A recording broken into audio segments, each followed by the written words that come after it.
warahmatullahi wabarakatuh.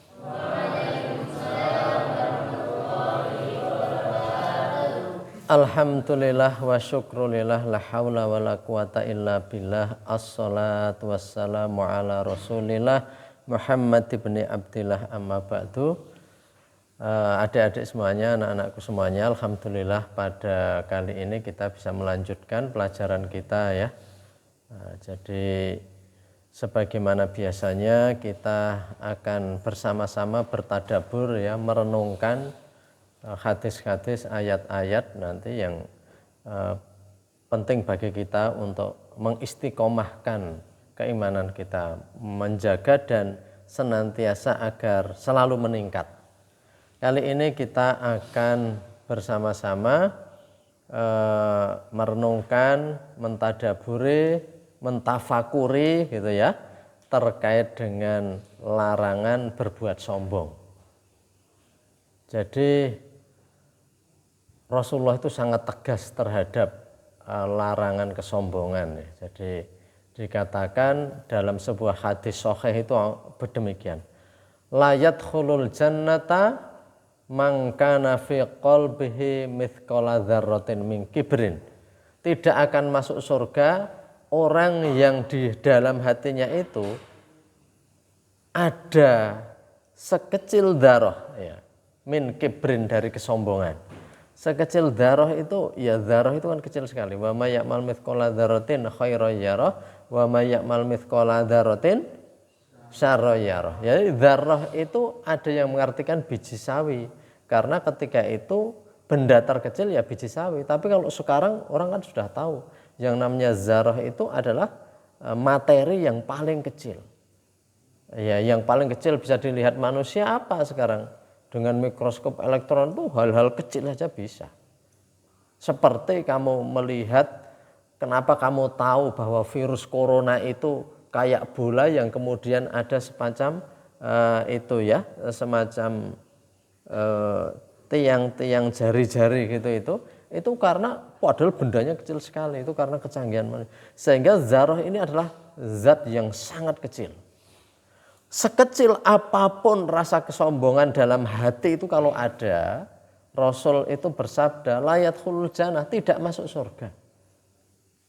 Contohnya sombong apa? Kamu meremehkan nasihat dari temanmu. Kalau nasihat itu baik. Dari temanmu saja kamu meremehkan itu sudah kesombongan. Apalagi dari pengasuh. Apalagi dari ustadz-ustadz. Itu kesombongan yang besar sekali. Karena itu, kenapa kok kesombongan itu sedemikian dicerca oleh Rasulullah? Karena kesombongan itu mudah sekali terjadi.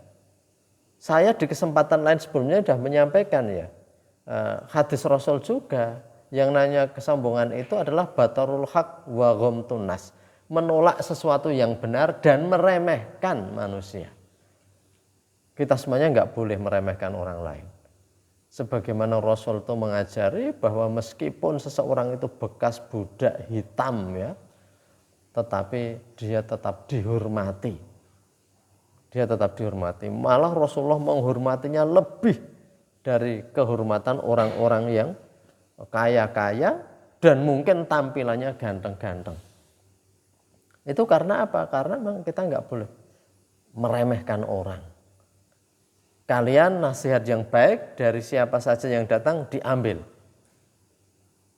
Dalam hal ini berlaku pepatah undur maqala wala tandur man qala. Lihatlah apa yang dikatakan kalau itu benar. Wala tandur man qala, dan kamu jangan lihat siapa yang mengatakan. Walaupun itu yang nasihati adik-adik kelas kamu yang kecil, Mas jangan begitu, Mas jangan begitu. Kalau itu betul, jangan lihat bahwa dia itu adik kelas yang kecil. Dia itu anak yang lebih junior dari kita, jangan. Tapi lihat intinya. Undur maqala. Lihatlah apa yang dikatakan, wala tandur man qala, dan kamu jangan melihat siapa yang mengatakan. Itu artinya kita menghindari kesombongan. Nah, jadi ilmu dan kebenaran itu kan bisa datang melalui siapa saja.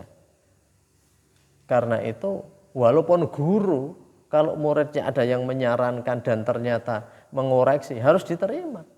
Harus diterima. Terima kasih kepada para murid itu. Ya. Jadi apa toh rahasia kok Rasulullah itu sedemikian menyalahkan, mengancam dan mendesak agar umat Islam tidak terjebak dalam kesombongan. Karena kerugiannya banyak sekali. Jadi kesombongan itu akan mengakibatkan kehancuran. Itu enggak hitung itu orang atau bangsa, kalau dia sombong itu mesti akan hancur. Jadi ada kata-kata begini, man takabbara adzallahullah. Barang siapa sombong, maka oleh Allah akan dihinakan. Wa man tawadhu'a, dan siapa yang tawadhu, rafa'ahullah, Allah akan mengangkat. Jadi begitu. Orang yang sombong itu kalau mencari ilmu pun ilmu enggak masuk. Karena merasa sudah pintar, merasa yang disampaikan itu enggak penting. Jadi seperti itu.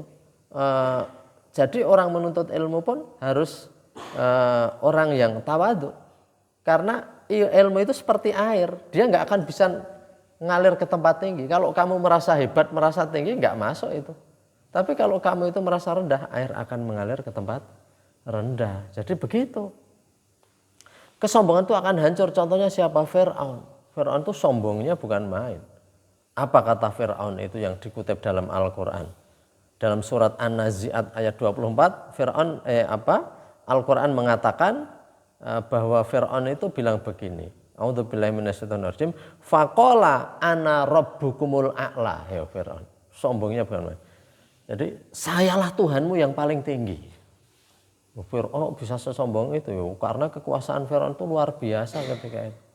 Dia itu penguasa di kerajaan Mesir kuno, kerajaan yang bertahan beratus-ratus tahun. Beratus-ratus tahun. Jadi itu Mesir kuno luar biasa. Bisa membuat piramid. Zaman ketika itu loh. Itu kurang lebih 2000 tahun sebelum Masehi, 1500-an tahun sebelum Masehi. Terus bayangkan dari sekarang berapa tahun? Kurang lebih 3500 tahun sudah bisa membuat piramid yang sekarang menjadi termasuk benda-benda yang menakjubkan di dunia. Termasuk one of the seven wonders. Jadi artinya termasuk keajaiban dunia itu adalah piramid. 3000 tahun 500 tahun yang lalu sudah bisa membuat piramid untuk menyimpan mumi-mumi. Wah, Firaun seperti itu. Firaun juga dikatakan dalam Al-Qur'an, a'udzubillahi minasyaitonirrajim, dalam surat Qasas ayat 4, inna fir'auna 'ala fil ardi wa ja'ala ahlaha syi'an yastad'ifu ta'ifatan minhu. Sesungguhnya Fir'aun itu ala fil ardi, merasa tinggi, merasa sombong fil ardi. Pasukannya banyak, kerajaannya hebat, istananya hebat, peradabannya maju. Itu kerajaan Mesir kuno. Ya kalau kerajaan-kerajaan di Indonesia ya kecil. Wong konon kabarnya orang yang sudah lihat piramid, itu kalau lihat Borobudur nggak begitu heran lagi. Karena di sana piramid itu banyak. Coba kamu lihat di internet itu kayak gitu. Nah, Fir'aun yang seperti itu pasukannya hebat, oleh Allah ditenggelamkan. Jadi yang namanya orang sombong itu memang akan hancur di mana-mana. Raja Namrud hancur juga. Artinya kesombongan itu akan menghancurkan orang. Jadi karena apa? Karena kesombongan itu akan menjadikan orang itu merasa sudah cukup, merasa sudah pintar, merasa sudah hebat, enggak perlu nasihat saran orang lain. Orang lain mengatakan yang benar saja ditolak. Jadi seperti itu. Dan orang sombong itu kalau orang sekarang mengatakan kan overconfident. Apa overconfident itu? Percaya dirinya terlalu tinggi, nganggap dia itu sudah segalanya. Loh, orang Islam saja kalah perang dalam perang Uhud itu karena sombong. Dalam arti merasa sudah, kami mesti sudah menang, kami mesti sudah hebat karena apa? Betul, itu pasukan panah dari atas gunung yang di darat juga menyerang. Jadi hebat sekali. Dalam perang Uhud itu orang Islam itu bisa posisi di atas. Kalau zaman sekarang kan dengan pesawat lalu yang di bawah juga. Musuh terpojok. Tapi karena merasa sudah, wah ini kita sudah aman, sudah, lalu yang di atas ini pada turun. Dikomando di atas, disuruh diperintah untuk di atas, gak disiplin. Mereka turun, wah tentara yang dipimpin Khalid bin Walid, Khalid bin Walid kan orang hebat, komandan perang yang hebat. Ketika Khalid bin Walid belum masuk Islam ini perang, langsung Khalid bin Walid dengan pasukannya naik di atas bukit Uhud itu, wah sudah langsung menyerbu orang Islam kocar-kacir. Karena apa? Orang Islam merasa. Sebaliknya dalam perang Badar, di mana pasukan Islam hanya sekitar 314 ya, 300 lebih sedikit, orang Quraisy kafir itu 1000, orang Islam menang. Karena dikatakan itu dalam Al-Qur'an itu dikatakan ya, surat Ali Imran ayat 123. A'udzubillahi minasyaitonirrajim, walaqad nasarakumullahu bi Badrin wa antum adillah. Dan Allah telah menolong kamu dalam perang Badar dan ketika itu kamu adillah, hina. Jadi kalau orang merasa hina, merasa enggak mampu, merasa enggak kuat, itu maka akan berdoa kepada Allah dan minta kepada Allah dan Allah akan menolong. Jadi kamu harus merasa begitu, ya Allah, saya itu mudah lupa, ya Allah saya itu belum apa-apa ilmunya, maka berilah saya ilmu ya Allah, Rabbi zidni ilma warzuqni fahma. Begitu. Kalau kamu merasa sudah pintar, ilmu-ilmu enggak pada masuk. Kamu itu seperti dataran tinggi yang ilmu itu seperti air, nggak akan ngalir ke kamu. Betul. Maka kamu jangan merasa sombong. Jangan merasa sombong. Jadi kalau ada temanmu menasihati harus berterima kasih. Kalau kamu mendengar yang baik diikuti. Kamu jangan merasa bahwa kamu itu sudah pintar, kamu itu kesombongan akan menghancurkan lah. Dan kalau kamu itu merasa belum punya apa-apa, saya itu masih bodoh, saya masih perlu ilmu, saya itu belum ada apa-apanya dibandingkan yang para alim, yang orang-orang berilmu banyak, maka ilmu akan masuk ke kamu. Loh, ilmu kamu, bukan hanya kamu, ilmu kita semuanya dibandingkan para ulama masa lalu, nggak ada apa-apanya. Para beliau itu banyak yang hafal Quran sebelum 10 tahun usianya, hadis itu hafal ribuan. Hadis hafal ribuan. Jujur ilmu kita itu seperti apa? Kamu yang sudah tingkatan SLT kelas 2 SLTA atau sudah kelas berapa istilahnya kalau kelas 2 SLTA? Kelas berapa? 12, 10? Kelas 11. Kelas 11 itu kamu suruh ngapalkan hadis 5 saja. Itu belum tentu kok. Loh, itu para ulama zaman dulu. Wah, hafal tuh ribuan hadis. Subhanallah. Hebat. Tapi beliau-beliau itu tidak ada kesombongan. Maka dari itu kembali ke tadi ya. Jadi kesombongan itu akan menghancurkan. Nah, dalam perang Badar itu umat Islam itu adillah, hina, merasa perlu, merasa butuh, merasa belum mampu. Maka Allah memberikan pertolongan. 314, 314 ya. Pokoknya 300 lebih sedikit itu melawan 1000. Nah, itu menang. Padahal hanya sepertiganya kan, itu bisa menang. Jadi kalau orang sombong malah kalah. Kemudian kenapa juga begitu ya kalau dihayati? Karena orang yang sombong itu nanti tidak peka, menganggap perkara. Jadi gini, kalau orang itu menganggap misalnya ya orang naik kapal, kebocoran kapal itu hanya bocor kecil kok, dianggap remeh, maka kebocoran kecil itu akan menjadi besar dan akan menenggelamkan kapal. Nggak bisa dianggap remeh. Jadi kita nggak boleh hal-hal seperti itu. Maka dari itu, jadi karena orang sombong menjadikan nggak peka, maka orang akan kalah, maka orang akan terlena, maka orang akan kecelakaan. Jadi orang yang merasa pintar, mengendalikan apa-apa pintar, mengendarai motor pintar, mengendarai mobil pintar ya, kemudian mengabaikan berbagai hal, bisa jadi akan terjebak dalam kecelakaan. Jadi intinya ya kita itu nggak boleh sombong. Makanya nasihat Luqman dalam surat Luqman itu ya kepada anaknya itu apa? Jadi dikatakan kamu jangan wala tusair khaddaka linas wala tamsi fil ardi marha. kamu jangan angkuh.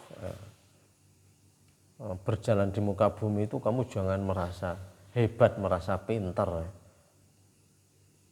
Innallaha la yuhibbu man kana mukhtalan fakhura, begitu ya di dalam surat Luqman itu ya ayat 18, sesungguhnya Allah tidak menyukai orang-orang yang congkak lagi sombong. Jadi nasihat Luqman, kalau namanya itu hamba Allah yang bernama Luqman luar biasa, dijuluki Luqman Al-Hakim karena sangat bijaksana nasihatnya ini. Beda dengan nasihat-nasihat kita itu terkadang itu nggak ada apa-apanya. Nasihat Luqman luar biasa. Nah, itu apa nasihat kepada anak? Kamu jangan berjalan di muka bumi dengan sombong. Jadi kalau kalian ini yang dipunyai apa? Kita semuanya itu harus bisa introspeksi bahwa kita itu belum bisa apa-apa, bahwa ilmu kita itu masih sedikit. Maka kalau ada saran-saran, ada perbaikan, kita terima. Jadi sombong itu berbahaya. Orang yang sombong, maka sebagaimana tadi saya sebutkan, adzallahullah, Allah akan menghinakan. Coba kamu lihat saja dalam peperangan-peperangan itu orang yang meremehkan musuhnya itu banyak yang kalah. Banyak yang kalah. Karena itu kesombongan. Enggak boleh. Jadi dijelaskan guru kamu merasa pinter. Alah paling ya gitu-gitu. Jangan begitu. Jadi salah satu keberkahan kamu itu mendengarkan nasihat guru, nasihat ustadz, nasihat kakak-kakak kelas kamu. Itu keberkahannya bahwa ilmu itu akan menjadi melekat. Ilmu itu akan menjadikan kamu hidupnya itu terarah. Itu begitu. Maka kalau kamu sering mengabaikan ya, merasa sudah pintar, merasa sudah bisa, ya tunggu saja. Kamu nggak akan meraih keberkahan dalam ilmu. Karena itu setiap kita menerima nasihat, menerima ilmu, kita harus rendah hati ya. Kita harus rendah hati. Bukan rendah diri loh ya. Rendah diri itu kamu minderan. Rendah diri itu kamu minder. Suruh bicara ndredeg, ya rendah diri. Enggak pede. Tapi kita enggak rendah diri, tapi rendah hati. Rendah hati. Coba kamu lihat orang-orang yang juara karate, mereka itu ahli-ahli bela diri. Jalannya malah kayak bukan orang pintar bela diri. Malah pembalap-pembalap yang hebat itu di jalan apa lalu wah kayak yang suka trek-trekan itu malah terkadang nggak juara. Kalau di balapan malah nggak pernah jadi juara. Padahal kalau di jalan raya sudah ngageti orang. Kenapa? Loh kenapa Indonesia nggak ada yang masuk Formula 1 padahal di jalan itu banyak sekali anak-anak yang balap banter banget. Tapi kok satu pun nggak ada yang masuk ke Formula 1. Itu kan berarti ya kayaknya sudah hebat sekali, menakut-nakuti orang yang lewat lainnya. Cepatnya bukan main, tapi di jalan raya. Begitu di kompetisi di sirkuit ya belum tentu. Jadi seperti itu. Sepak bola kayaknya pinter loh. Ya kan belum pernah masuk World Cup toh ya. Piala Dunia belum pernah puas. Nyari 11 orang dari penduduk yang jumlahnya 260 itu cari orang 11 saja nggak bisa kok yang bisa masuk World Cup. Nah, jangan sombong, kita itu ya prestasi masih pada rendah-rendah. Kamu harus selalu hatinya jangan hatinya merendah lah kita. Biar ilmu Allah itu mudah masuk. Jadi jangan rasa kesombongan singkirkan. Kita harus takut kepada warning, kepada nasihat dari Rasulullah, tidak masuk surga orang yang di dalam hatinya meskipun hanya sebesar zarah itu kesombongan. Saya kira begitu saja ya. Kita percaya diri boleh, tetapi kita tidak boleh sombong, itu meremehkan orang lain. Jangan sampai meremehkan orang lain. Nah, jadi demikian saja, semoga jadi tadkirah kita semuanya. Ada khilaf mohon maaf. Nastaghfirullah li wa lakum. Assalamualaikum warahmatullahi wabarakatuh.